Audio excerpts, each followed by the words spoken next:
हाय नमस्कार सगळ्यांना। तर हा पसारा बघून तुम्हाला समजत असेल की हा पसारा कशातला आहे। तर हा पसारा फ्रीजमधला आहे आणि ज्या दिवशी ऑस्ट्रेलिया आणि भारताची मॅच होती त्या दिवशी फ्रीज साफ करायला घेतलं होतं सकाळी। तर सकाळी अगोदर फ्रीज सगळं साफ करायला घेतलं। जो फ्रीजमध्ये बर्फ जमला होता ना तो बर्फ काढायचा होता। त्यासाठी शस्त्र 2 वापरली, म्हणजे चाकू आणि लाटणं याने बर्फ हा काढून घेतला। खूप बर्फ झाला होता अक्षरशः। त्याच्यामध्ये मला जे काही सामान फ्रीजमध्ये होतं तेही ठेवायला खूप अडचण येत होती, म्हणून आदिकच्या पप्पाला म्हटलं हा बर्फ एक दिवशीने आपल्याला कधी ना कधी काढायचंच आहे। तर काढा शेवटी मग त्या दिवशी आम्ही हा बर्फ पूर्ण काढून घेतला आणि त्यानंतर फ्रीज साफ करून जे काय सामान होतं ते सगळं व्यवस्थित लावलं। आणि मग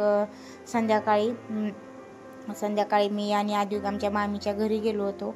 तर हे आमच्या मामाचं दुकान आहे, किराणा दुकान। त्यांनी आताच टाकले, 2 वर्षे झाली दुकान टाकून।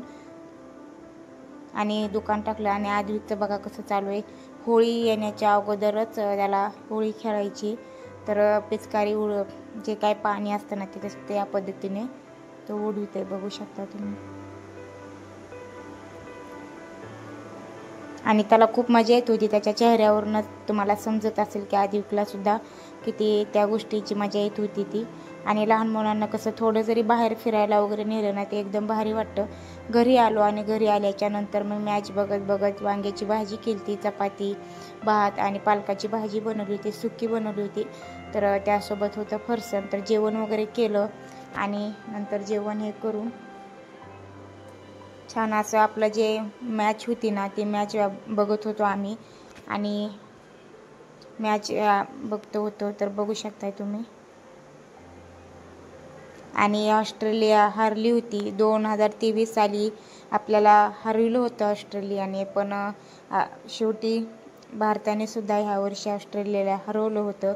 आणि आदिकचा आनंद बघा, त्याला काय समजत नव्हतं पण तरीसुद्धा कॅच गेली, 6 गेला ना की त्याला खूप, म्हणजे असं आपण जेव्हा एन्जॉय करतो ना की 6 वगैरे गेला की आपल्याला पण भारी वाटतं, तसंच आपण जर एन्जॉय केला ना का आदिकसुद्धा तसाच करायचा। आणि त्याला न कळत नव्हतं तरीसुद्धा त्याचा डान्स तो चालू होता करायचा। आणि मॅच जिंकली म्हणून हे सेलिब्रेशन करण्यासाठी छान अशी आईस्क्रीम खाल्ली सगळ्यांनी मिळून। चॅनेलला नवीन असाल तर लाईक करा, कमेंट करा आणि सबस्क्राईब करा। आणि शेवटी व्हिडिओ कसा वाटला तेही कमेंटमध्ये सांगा। तर चला बाय।